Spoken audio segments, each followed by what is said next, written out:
Assalamualaikum warahmatullahi wabarakatuh. Bismillahirrahmanirrahim. Alhamdulillahi rabbil alamin. Wal aqibatu lil muttaqin wa la udwana illa 'alal zalimin. Allahumma shalli wa sallim wa barik ala sayyidina Muhammadin wa ala alihi wa sahbihi ajma'in, amma ba'd. Jajaran DKM Masjid Al-Hikmah yang insyaallah dimuliakan oleh Allah Subhanahu wa taala.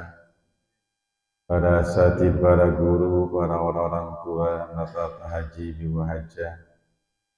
Jamaah salat subuh yang insyaallah diberkahi oleh Allah Subhanahu wa taala. Alhamdulillah, pada kesempatan pagi hari ini kembali kita dapat bertemu bersilaturahmi dalam rangka menunaikan ibadah salat subuh berjamaah. Mudah-mudahan amalan kita di pagi hari ini diterima oleh Allah Subhanahu wa taala.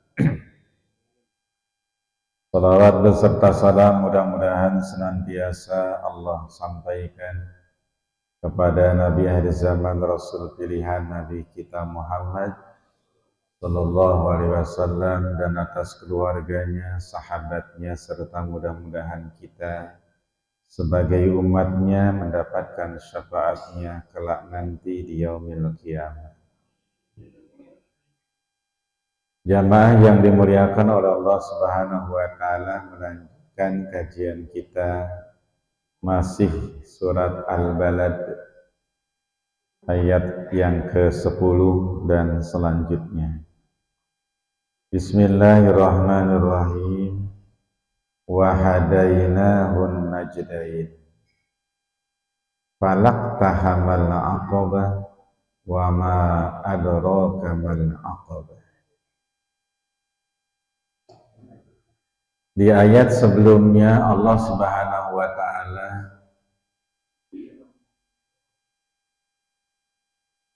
mengingatkan kepada manusia akan nikmat penciptaan.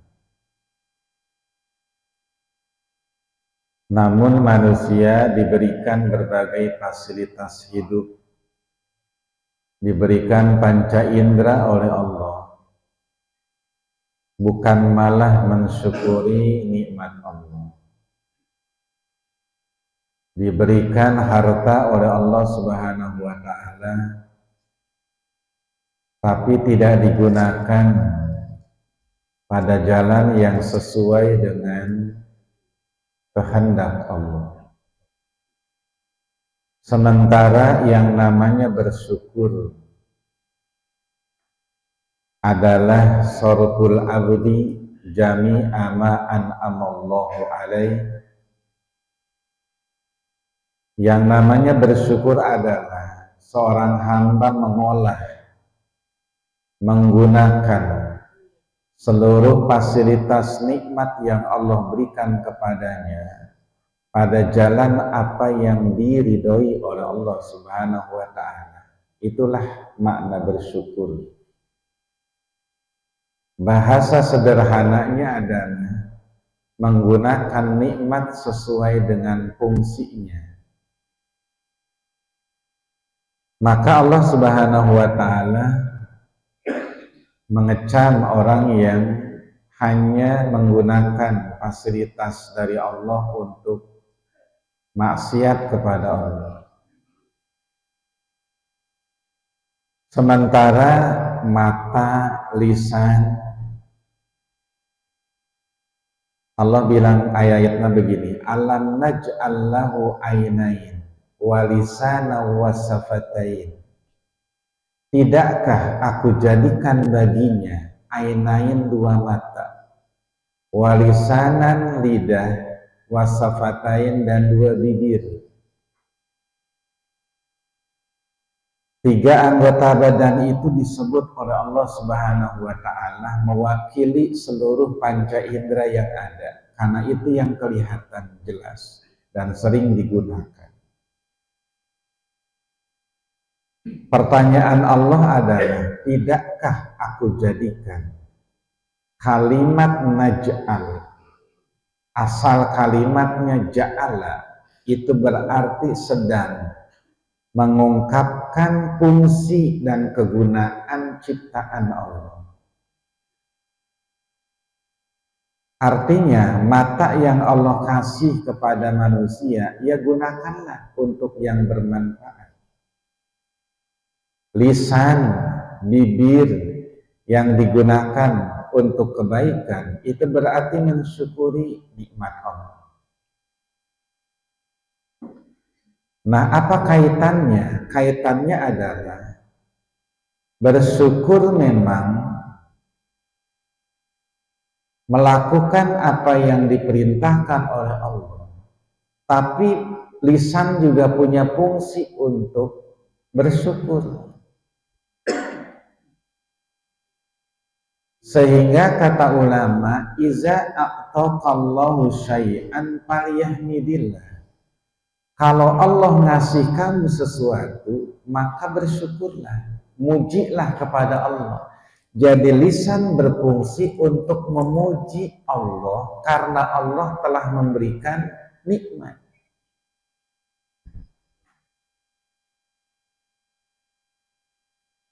Nah, karena itulah kemudian akhirnya dalam ayat berikut ini Allah bilang wahadainahun najdain. Dan telah kami menunjukkan kepada manusia itu an-najdain, dua jalan. Kalimat najdain diambil dari kalimat najd yang artinya adalah tempat yang tinggi.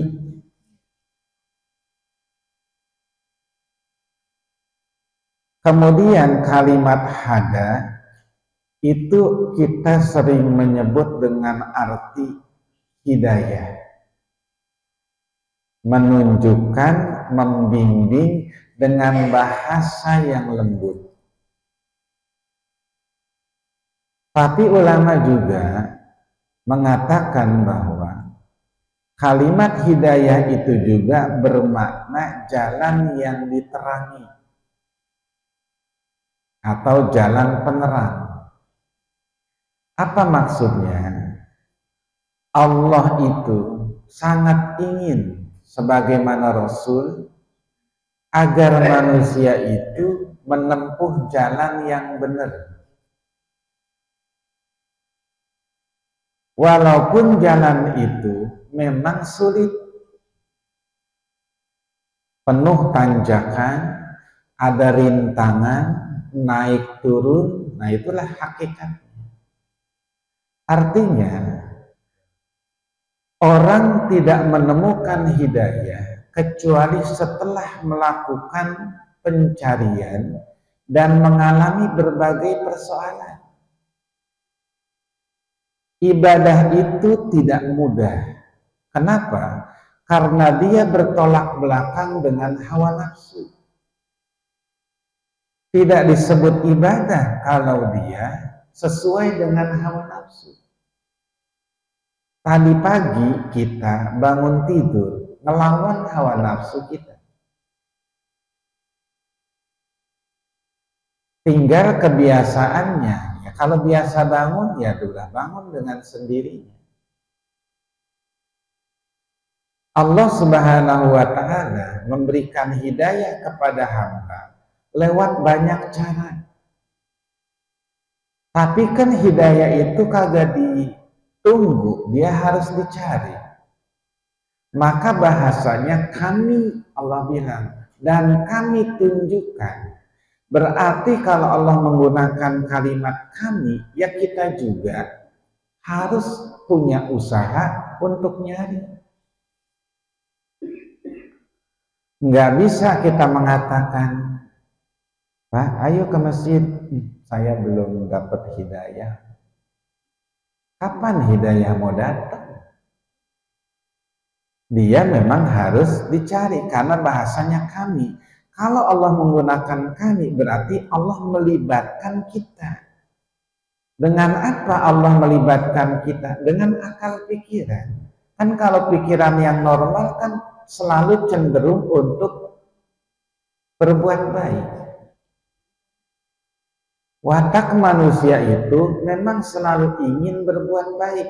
Memang itulah manusia diciptakan. Tapi kan ada hawa nafsu yang akhirnya membelokkan manusia dari jalan yang benar.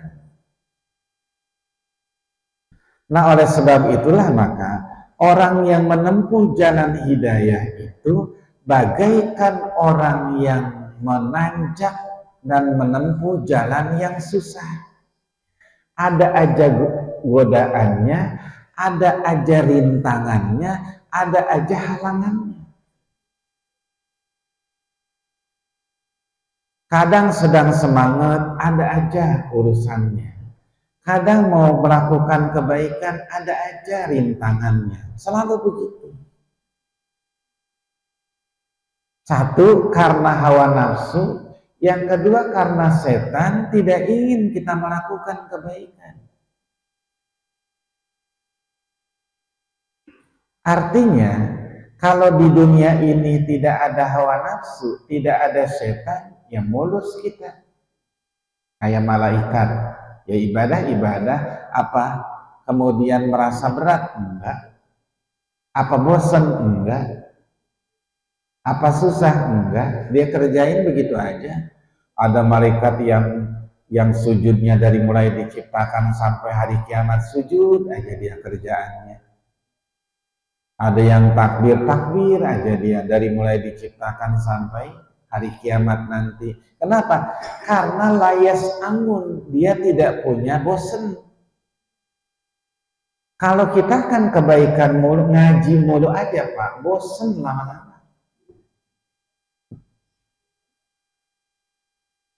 Makanya Allah bilang tuh, ada namanya tanawu'ul ibadah. Ibadah itu dikasih aneka ragam tuh. Ya kayak kita makan kan, walaupun kita hobi misalkan dengan ikan asin, ya tapi kalau tiap hari ikan asin ya bosen juga lama-lama.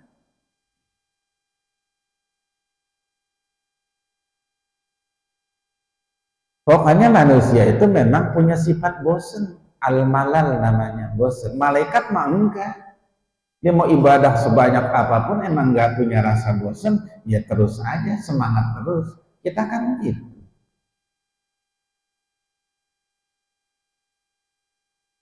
Kita ke masjid mulu, ke masjid mulu, ke masjid mulu. Ya memang kita kerjain, tapi kan ada masanya kita bosen.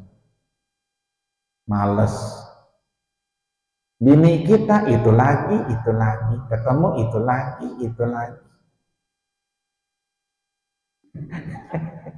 Ya sama, bapak juga kata ibu, lu lagi, aki-aki ya. Dia bosan mah bosan, cuman malu deh ngomongnya. Maka kemudian akhirnya dikasihlah oleh Allah Subhanahu wa Ta'ala aneka ragam tuh. Ya bosan ini, ya ini kerjain, yang ini bosan itu kerjain itu. Ada sholat sunat, ada sholat wajib, ada sedekah sunat, ada sedekah wajib. Sehingga kemudian nanti yang membuat orang istiqomah itu tidak bosan ibadah adalah hikmah. Apa hikmah? Manfaat yang dia dapetin. Misal, kalau kita berulang ke masjid, tadinya sulit, tadinya berat, tadinya males, tadinya bosen, tapi karena kita ngerasain nih, iman kita nikmat rasanya, ada ketenangan, ada kenyamanan, itu yang membuat orang istiqomah.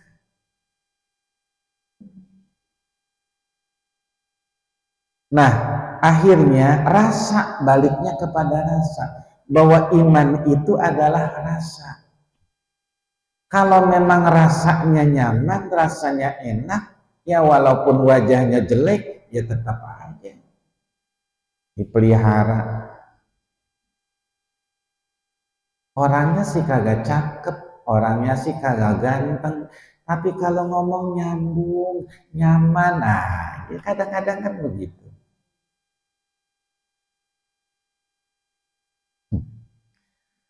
Kita ibadah sholat, makanya sholat itu dikasih jeda sama Allah. Subuh, nanti ada lagi zuhur, nanti ada lagi asar, ada lagi maghrib, ada lagi isya tuh. Itu sengaja oleh Allah supaya manusia nggak bosan.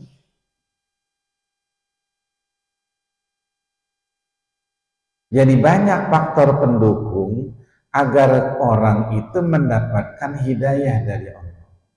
Usaha, ikhtiar, maka kita diulang-ulang tuh ihdinas siratal mustaqim, balik lagi ihdinas siratal mustaqim, nanti zuhur ihdinas siratal mustaqim, asar ihdinas, terus diulang-ulang tuh. Ya Allah tunjukin, ya Allah tunjukin. Ibarat jalan tuh kadang-kadang kita jalan udah lempeng, tengah-tengah belok, balikin lagi sama Allah, terus jalan lagi, belok lagi, lempengin lagi sama Allah. Gitu. Tadinya rajin, kendor lagi, dipacu lagi, kendor lagi, begitu. Terus menerus. Tapi Allah Subhanahu wa Ta'ala, kata ulama, memberikan bimbingan, maka hidayah itu akhirnya menjadikan orang hidupnya menjadi nyaman, menjadi terang. Nah sekarang falak tahamal aqobah, tetapi dia tidak menempuh jalan yang mendaki dan sukar. Apa maksudnya? Ibadah itu ya memang susah, perlu pembiasaan, perlu pembisaan. Apa pembisaan? Ya nyari tahu ibadah sholat apa sih rukunnya, apa sih sunatnya, apa sih yang membatalkannya, apa sih syaratnya. Pembisaan namanya. Kenapa demikian? Kalau orang melakukan sesuatu, tahu caranya, maka lebih mudah, lebih enteng. Tapi kalau orang melakukan sesuatu, tidak tahu caranya, tidak tahu bagaimana melakukannya, maka susah.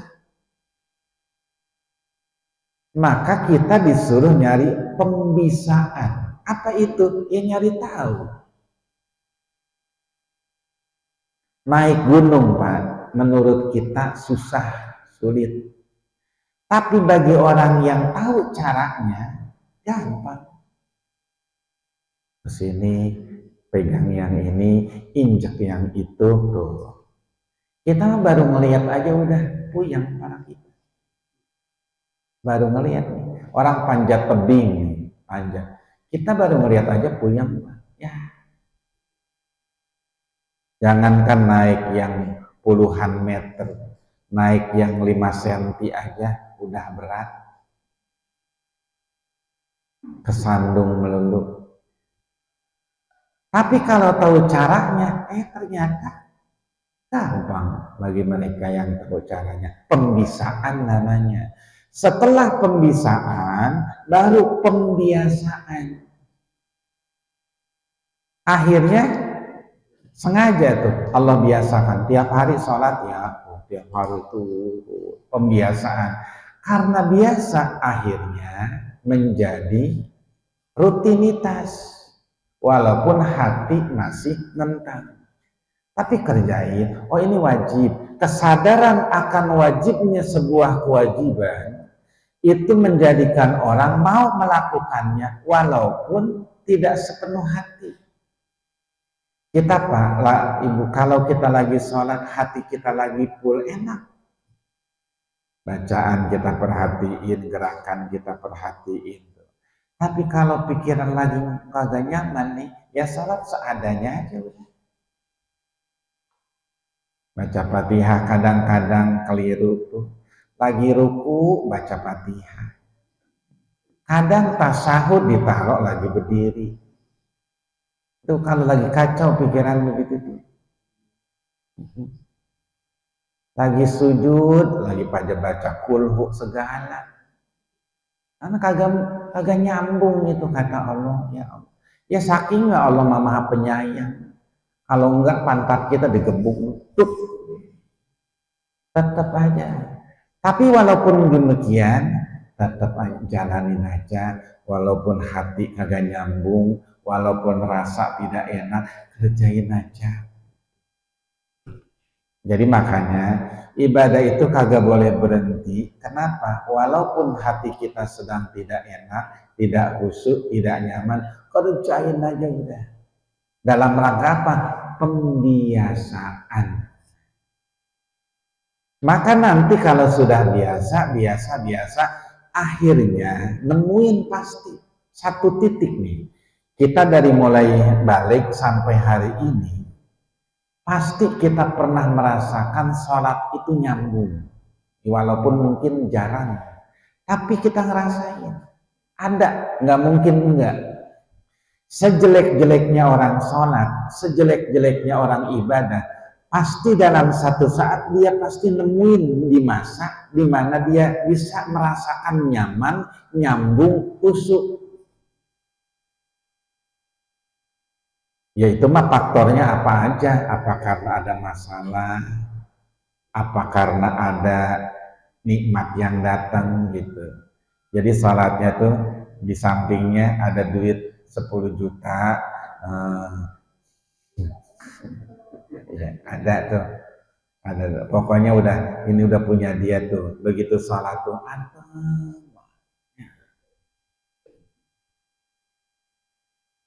tapi kalau mau sholatnya nih duit kagak punya pisan, kagak punya duit pisan, gas habis, kuota entek,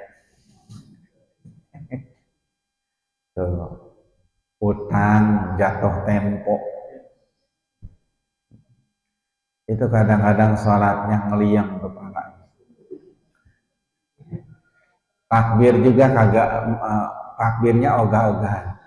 Allah.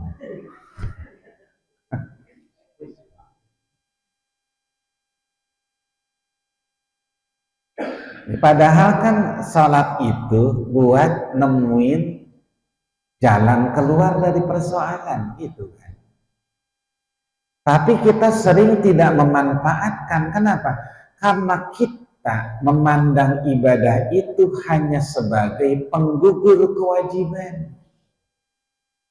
Kalau ibadah hanya dipandang sebagai penggugur kewajiban, maka kita begitu ngerjain udah loss. Kita kagak dapat manfaatnya, kita tidak merasakan nikmatnya, karena kita hanya sekedar yang penting gua udah sholat, yang penting gua udah puasa, yang penting gua udah zakat, selesai. Tapi kalau orang nanti masuk pada ibadah itu adalah kebutuhan. Kalau ibadah sudah menjadi kebutuhan, maka nanti dia akan ngerasa. Kadang-kadang orang kan begini. Begitu dia dikasih ditimpa musibah oleh Allah, ujian oleh Allah, mikir dia. Ya Allah, mungkin selama ini saya jauh. Mungkin selama ini saya sering ninggalin kewajiban. Ya Allah, saya taubat, diperbaikin tuh sama dia. Maka akhirnya itu ibadah itu menjadi sebuah kebutuhan. Sebagaimana layaknya kita makan, ibadah bisa begitu. Ya Allah belum sholat, ya Allah belum baca Quran, ya Allah belum tahajud, ya Allah. Itu berarti sudah mulai itu ibadah menjadi sebuah kebutuhan. Begitu kita tidak melakukannya, ada yang kurang, ada yang hilang, ada yang tidak sempurna. Kenapa? Karena ibadah setelah pembiasaan, maka dia menjadi kebutuhan. Akhirnya di mana aja kita, ya udah dipentingin tuh. Di mobil ada sejadah, ada sarung. Artinya di mana saja kita ingat. Kenapa? Karena itu sudah jadi kebutuhan. Kalau sudah jadi kebutuhan, nanti akan timbul ketenangan. Jadi begitu ngerjain, alhamdulillah, hati tenang. Jadi kalau orang pulang dari masjid, pulang sholat, nepok jidat, pusing, berarti belum kebutuhan. Ibadah masih sekedar menggugurkan kewajiban. Begitu keluar dari sini ketemu tetangga, ribet urusan ribet. Mumet pikiran tuh. Padahal lagi sholat.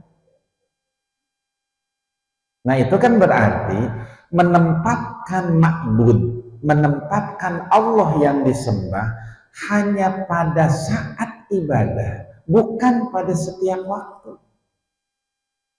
Masjid ini hanya tempat agar kita berkumpul ibadah jamaah masjid. Allahnya mah sama, di luar Allah, di masjid Allah, di rumah juga Allahnya sama, di pasar juga Allahnya sama, di kantor Allah yang itu juga. Cuman kita kadang-kadang di masjid Allahnya ingat, udah sampai di jalanan, Allahnya hilang. Habis dari masjid nih, kemudian berangkat kerja, kemudian naik motor, serabut, ada yang ngalangin, sialan lu. Nah Allahnya mana? Kabarnya hilang, omongannya udah jelek lagi. Nah berarti kan dia nempatin Allah cuma di tempat ibadah. Katanya Allah di tempat lain kagak ada. Nah yang model begitu, akhirnya ibadah itu hanya sekedar menggugurkan kewajiban. Tapi kalau ibadah sudah jadi kebutuhan, akhirnya tidak berat lagi, di mana-mana dia tahu. Ibadah, kerja dia ibadah, tidur dia ibadah, makan dia ibadah, minum dia ibadah, ngopinya ada ibadah. Akhirnya semuanya ibadah. Kenapa demikian? Karena dia tahu hakikatnya Allah itu ada di mana-mana. Di muka istri ada Allah, di muka suami ada Allah, di muka anak ada Allah.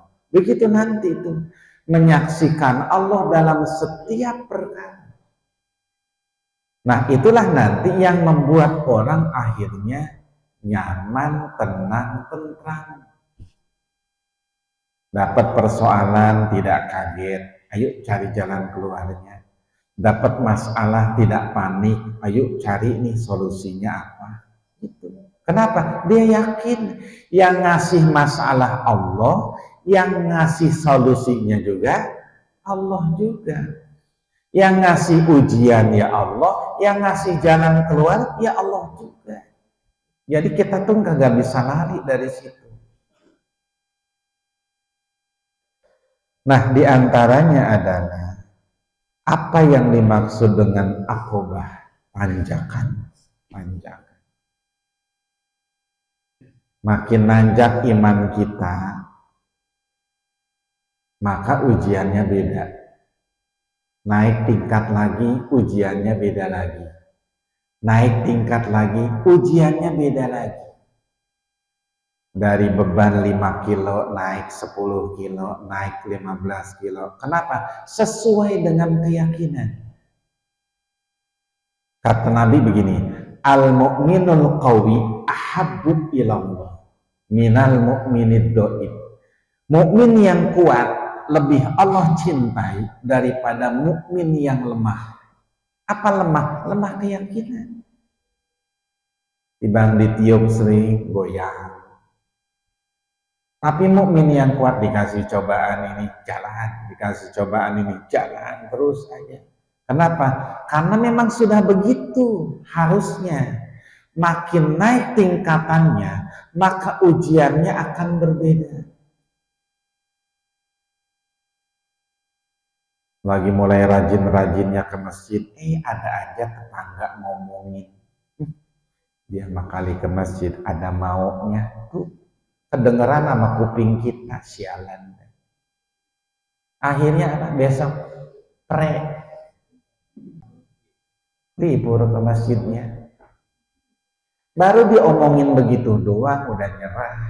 Ya biarin mulut-mulut dia. Dia mau ngomong apa kan gak ngerugiin kita.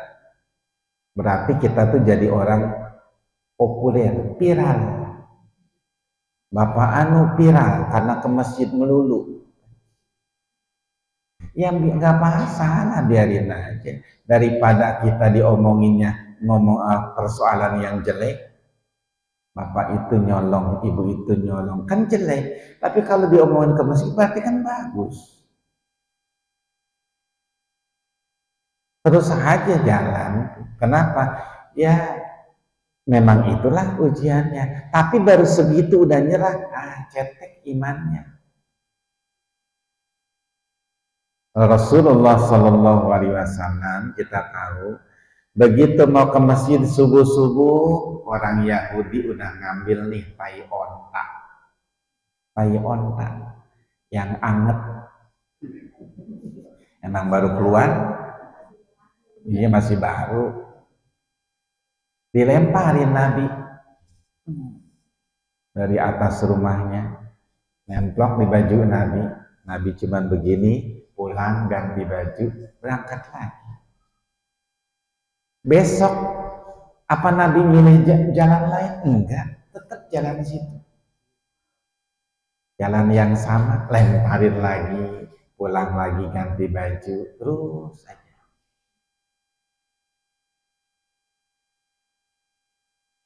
Sampai yang ngelemparin bosen. Begitu hari berikutnya, kata Nabi, sahabat, biasanya aku ini kena tai onta. Ini hari ini aman. Kemana orangnya? Kata sahabat tetangganya, Rasul, Yahudi itu, ya sakit, kesian apa? Habis sholat subuh ya Nabi, habis sholat subuh tuh Nabi langsung tuh nengok dia bawa dimsum.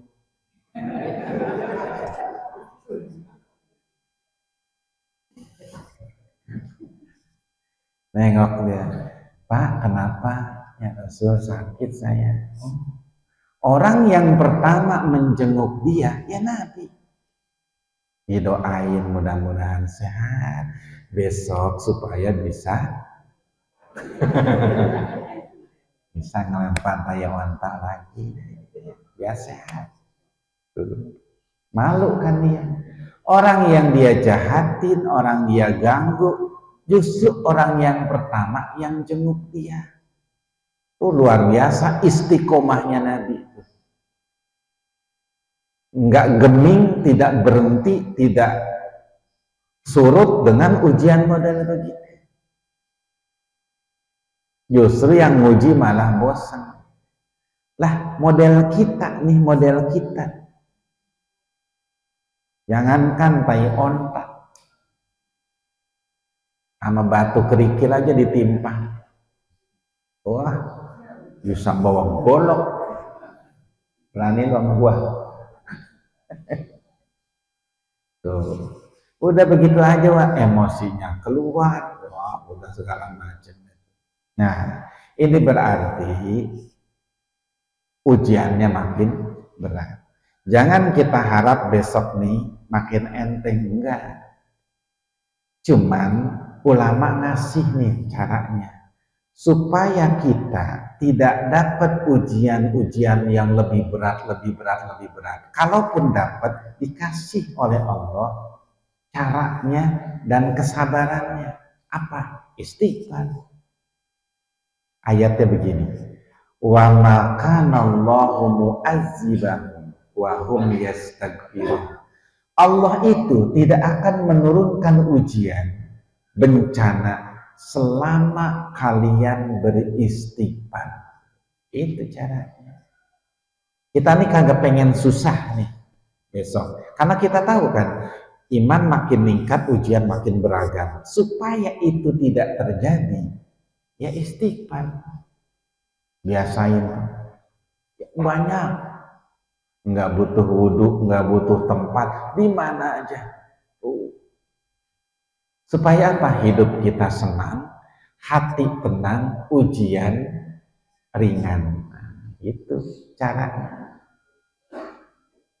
Jadi semua tetap dikasih oleh Allah ujian, cuman ada yang bisa menghadapinya, ada yang enggak. Lah kita nyari caranya, kuncinya supaya menghadapi ujian itu enteng. Ada orang yang Pak, dia membiasakan istighfar. Itu yang namanya omongan-omongan jelek kepada dirinya enggak pernah kedengeran. Walaupun banyak yang menggunjing dia, tapi kagak pernah nyampe ke kupingnya. Kenapa? Dicegah oleh Allah.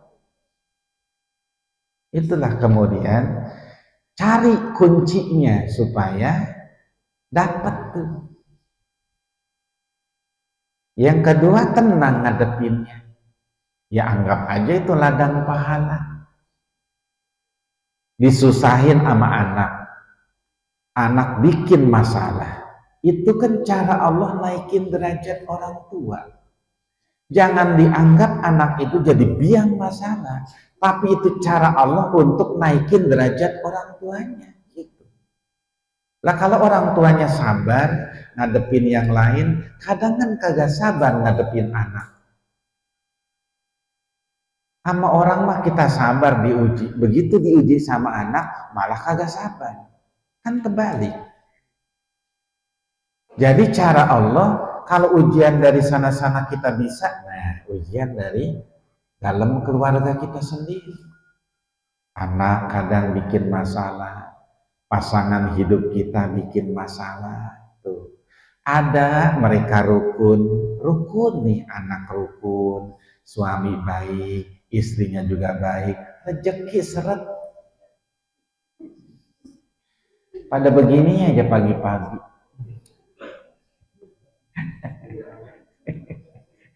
Tapi yang kagak pada ngomel, ya istrinya begini aja. Emang nggak apa yang mau dikerjain, apa yang mau dibelanjain, duitnya orang ada. Tapi kagak ngomel, ya begini aja dirasain tuh. Cuman kalau perempuan kagak ngomel, rasa-rasanya mustahil.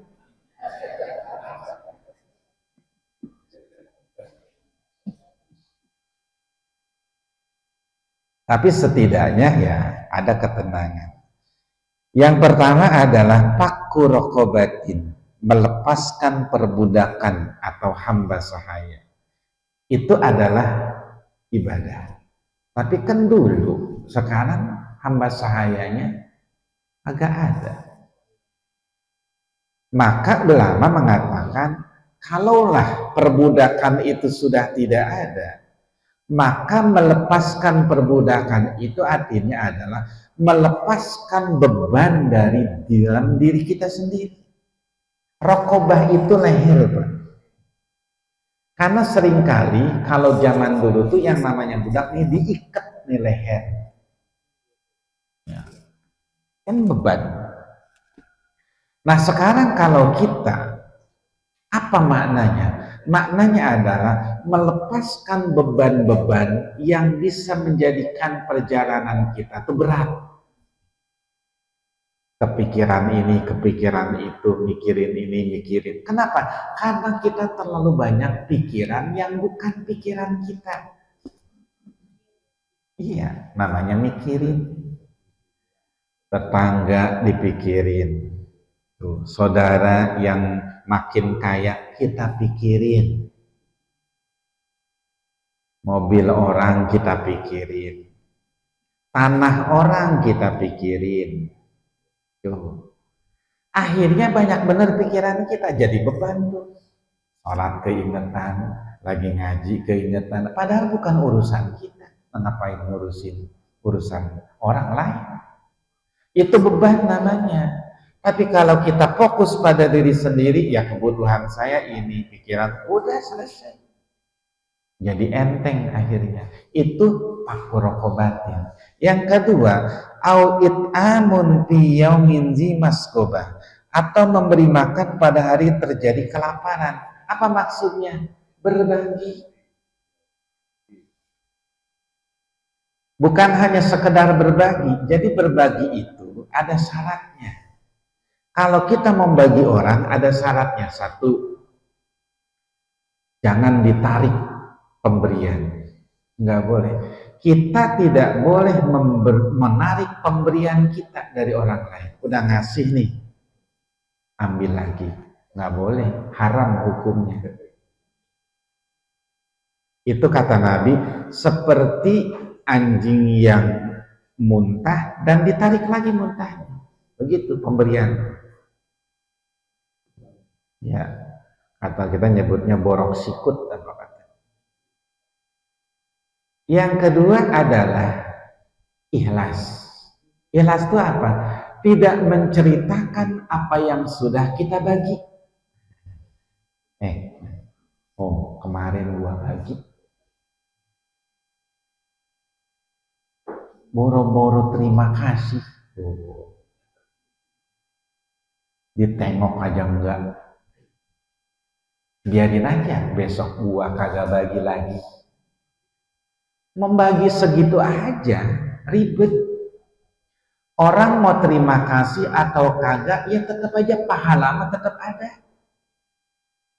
Ya kalaupun orang kagak terima kasih, ya mungkin itu watak dia, itu urusan dia, salah dia sendiri, bukan urusan kita. Kita mah kalau sudah bagi, lepas aja udah.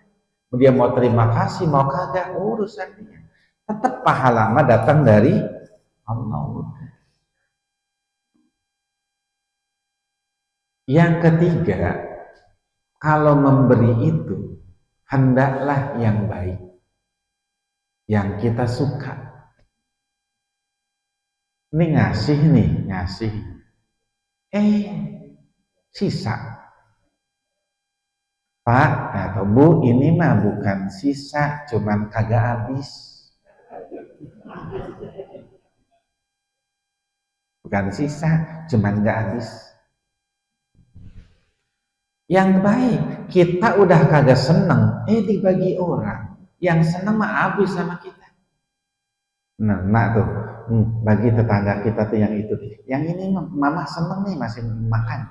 Yang itu dibagi. Nggak bisa begitu. Apa yang orang seneng, apa yang kita seneng, ya orang juga begitu. Maka disyaratkan ketika kita memberi, berilah sesuatu yang kalau pengen pahala kita sempurna, ya sesuai dengan kemauan kita. Kita senangnya apa? Hingga Allah bilang, lantana lulbiro hatta tunfiku mimma tuhibbun. Enggak sempurna kebaikan kecuali kamu menginfakkan apa yang kamu senang.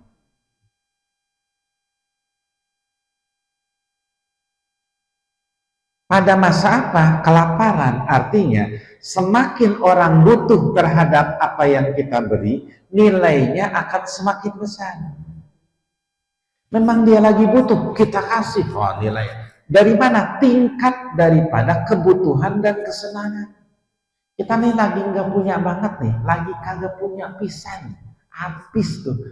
Ngerogoh kantong ini nggak ada, tas ini nggak ada, dompet ini ya kartu doang. Nggak ada pisan. Ada yang ngasih duit 100, senangnya luar biasa. Jangankan 100, nemu 10.000. Nemu nih 10.000. Senang benar. Tuh. Tingkat butuh. Berarti ketika kita memberi, orangnya butuh terhadap apa yang kita kasih, maka nilainya makin besar. Maka akhirnya Allah bilang tuh, fakir, miskin, orang yang butuh, yatim, terus itu urutannya. Kenapa? Mereka relatif orang-orang yang membutuhkan uluran tangan kita. Dan itu adalah bagian daripada jalan untuk menempuh kebaikan. Yatiman za makrobah, kepada anak yatim yang ada hubungan kerabat. Memberi kepada orang lain dengan memberi kepada kerabat beda nilainya. Kalau kepada orang lain itu sekedar sedekah, sekedar memberi. Tapi kalau kerabat dua, satu nyambungin silaturahmi, yang kedua sedekah. Ya kan kalau kerabat kita ingetin, ya Allah, dia kayaknya lagi nggak punya banget, kita datang. Mang, encing, empok, kita bagi tuh. Nah itu nyambung kan kerabat, nyambung tuh. Nih Pak, kalau kita lagi hajatan nih, lagi acara di rumah kita, saudara kita banyak nih, kira-kira yang datang duluan yang miskin yang kaya? Yang datang duluan ya. Baru hari pertama yang miskin mah udah datang, mana nih yang semua kerjain, ada di dapur, dia nyuci ini nyuci itu, bantuin ini bantuin itu gitu. Yang kaya mah ntar acara inti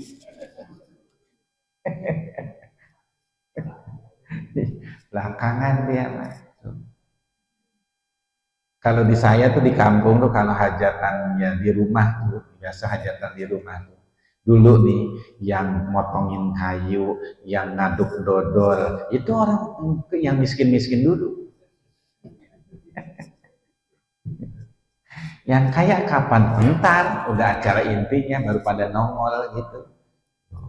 Makanya sedekah kepada kerabat, membantu kerabat itu lebih utama karena nilainya dua. Satu sedekah, dua nyambungin silaturahmi. Akhirnya dia merasa diakuin gitu.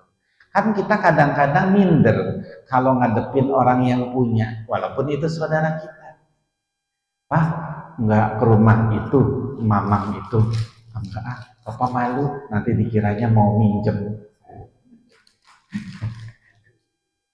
Tapi kalau yang punyanya sadar, datang aja main itu. Jadi inilah makanya yatiman za makroba, bersedekah kepada orang memang bagus, tapi lebih bagus didahulukan orang yang dekat dengan kita, kerabat. Au miskinan za matroba, atau orang miskin yang sangat fakir. Matrobah itu dari tanah, artinya turub tanah. Dia saking fakirnya, ya sampai nggak punya apa-apa. Itu tadi, semakin butuh orang terhadap apa yang kita kasih, maka nilai pemberian kita, pahalanya akan semakin besar. Ya walaupun semuanya tetap berpahala. Summakana minal ladzina amanu wa tawassaw bis sabri wa tawassaw bil marhamah. Kemudian dia termasuk orang yang beriman, saling berpesan untuk bersabar dan saling berpesan untuk berkasih sayang. Memberi ungkapan kasih sayang. Kemudian ketika kita mengatakan kepada orang yang tertimpa ujian untuk sabar, itu adalah ciri orang beriman. Jadi kalau orang beriman itu ketika dia bertemu, berkunjung kepada orang yang susah, orang yang dapat musibah, dua, itu tanda dia orang beriman. Yang kedua adalah menghibur orang yang tertimpa musibah. Sabar ya Pak, sabar ya Bu. Ulaika ashabul maimanah, mereka lah orang yang golongan kanan. Nanti ada golongan kanan, ada golongan kiri. Ashabul maimanah dan ashabul mas'amah. Maiman itu adalah keuntungan. Artinya orang-orang yang berinfak, berbuat baik, itu adalah golongan orang yang akan didapatkan catatan amalnya dari sebelah kanan. Jadi nanti ketahuan mana ashabul yamin atau maimanah, mana ashabus shimal atau mas'amah, itu lewat buku catatan yang akan disebar. Kalau dapatnya dari kanan berarti orang baik, kalau dapatnya kiri ya berarti pihak kiri gitu. Kita tahu simbolnya neraka sebelah kiri, surga sebelah kanan. Aja gitu. Walladzina kafaru bi ayatina hum ashabul mas'amah alaihim naru muqsadah. Orang kafir yang tidak percaya ayat kami, yaitu adalah golongan kiri. Jadi artinya manusia hanya dua nanti, ada yang golongan kanan, golongan kiri. Yang beriman beramal soleh golongan kanan, kufur dan menentang Allah golongan kiri. Tinggal dua itulah. Karena itulah maka mudah-mudahan kita termasuk golongan kanan, sehingga dikasih catatan oleh Allah dari sebelah kanan dan masuk ke dalam surganya Allah Subhanahu wa Ta'ala. Demikian kurang lebihnya mohon maaf.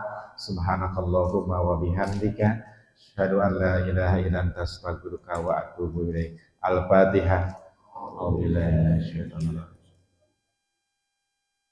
Alhamdulillahi rabbil alamin arrahmanir rahim maliki yaumiddin iyyaka na'budu wa iyyaka nasta'in ihdinas siratal mustaqim siratal ladzina an'amta 'alaihim وافقنا يا كريم الله بحق الفاتحة والشر الفاتحة بكرمة الفاتحة يا فارج الهم ويا كاسب الغم يا من لهذه أكبر يرحم ويا دافع البلاء يا الله يا دافع البلاء رحمن ويا دافع البلاء رحيم دعوه بها سبحانك اللهم وتحية بها سلام وغير دعوانا أن الحمد لله رب العالمين.